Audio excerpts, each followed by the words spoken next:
Serdecznie zapraszam do odcinka 4 playlisty Iluzja pod tytułem Kontrola umysłów część 1.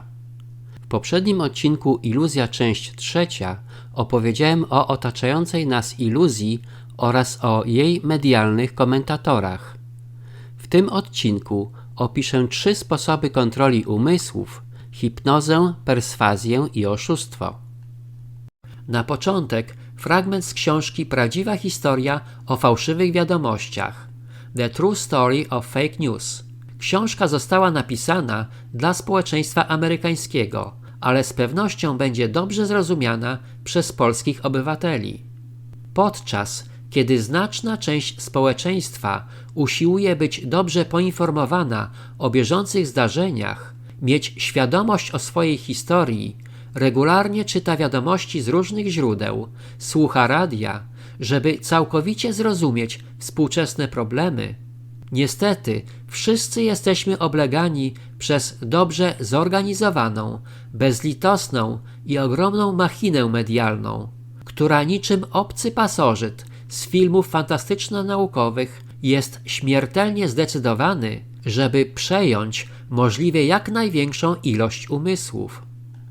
Na początek trochę wiadomości ogólnych. Co to jest kontrola umysłów? Kontrola umysłów to możliwość kontroli umysłu i wywoływanie działań niezgodnych z wolą. Jakie są typy kontroli umysłów? Typy kontroli umysłów to hipnoza, perswazja, oszustwo, pranie mózgu i manipulacja. W tym odcinku przedstawię 3 typy kontroli umysłów, czyli hipnozę, perswazję i oszustwo. Natomiast pozostałe typy omówię w kolejnych odcinkach. Hipnoza, dosłownie sen, jest to stan prawidłowo funkcjonującego umysłu, w którym uwaga danej osoby jest mocno zogniskowana na określonych bodźcach. Świadomość bodźców pochodzących spoza obszaru zogniskowania uwagi jest znacznie ograniczona. Podczas hipnozy krytyczny osąd danej osoby zostaje częściowo zawieszony. Proces hipnozy jest ogólnie dość znany, gdyż przedstawiany jest w wielu filmach. W skrócie polega on na wprowadzeniu pacjenta w stan hipnotyczny i zadawaniu mu pewnych pytań. We śnie pacjent przenosi się jakby w swoją przeszłość i udziela odpowiedzi stosownych do sytuacji tam występujących. Czasami są to wizje przeszłości odbierane tylko przez podświadomość pacjenta. Nasuwa się pytanie, czy do hipnozy można zaliczyć kontrolę umysłu widzów czy słuchaczy poprzez oddziaływanie na podświadomość z użyciem obrazów widzialnych i ukrytych, tekstów czy nawet muzyki z ukrytymi przekazami. Nie ulega wątpliwości, że wszystkie te narzędzia, a więc obrazy, teksty i muzyka, poprzez wielokrotne przekazy mogą również wpływać na określone decyzje swoich odbiorców. Perswazja. Perswazja działa w celu wpłynięcia na zachowanie, motywację, intencje, skłonności i przekonania obiektu.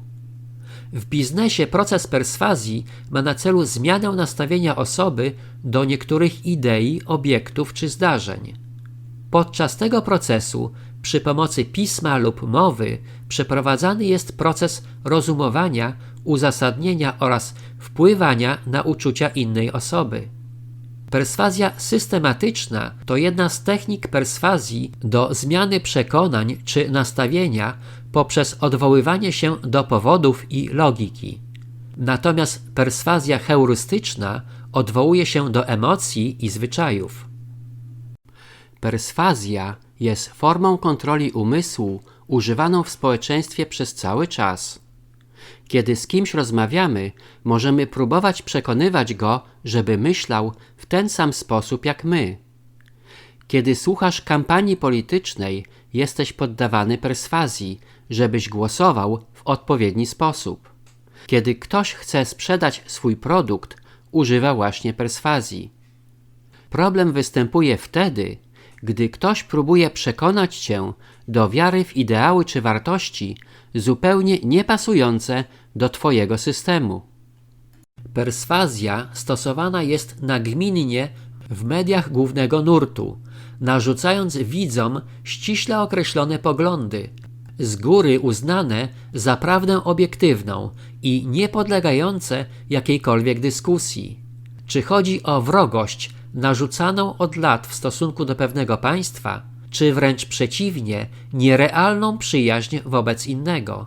Wszystko to jest procesem perswazji, która powtarzana wielokrotnie, bazując na uczuciach odbiorców, powoduje zaburzenia naszego postrzegania rzeczywistości.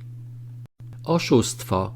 Oszustwo jest używane w celu propagowania w obiekcie wiary w zdarzenia i rzeczy, które nie są prawdziwe, niezależnie czy są całkowitymi kłamstwami, czy częściowymi kłamstwami. W oszustwie używa się podstępu, propagandy, kamuflażu, czyli ukrywania faktów, oraz rozpraszania informacji. Ta forma jest bardzo groźna, gdyż obiekt często nie wie, że jest jej poddawany. Obiekt zostaje przekonany, że coś jest prawdą, kiedy faktycznie jest to całkowite kłamstwo. Proszę zwrócić uwagę, że czasami trudno jest znaleźć granicę pomiędzy propagandą i oszustwem. Ze swojej natury oszustwo jest bardziej złożone i przez podsuwanie kłamliwych lub niepełnych informacji oraz odpowiednią narrację czy komentarz uwiarygadnia się prawdziwość wydarzeń, które z prawdą często nie mają nic wspólnego. Wystarczy posłuchać o dowolnej wojnie, czy to z prawej strony, czy z dalekiego południa. Płynące stamtąd przekazy są coraz bardziej odległe od naszej rzeczywistości. Na tym zakończę odcinek 4, Kontrola umysłów, część 1, w którym przedstawiłem 3 najbardziej znane techniki kontroli umysłów. Serdecznie zapraszam na kolejny odcinek 5, zatytułowany Kontrola umysłów, część 2.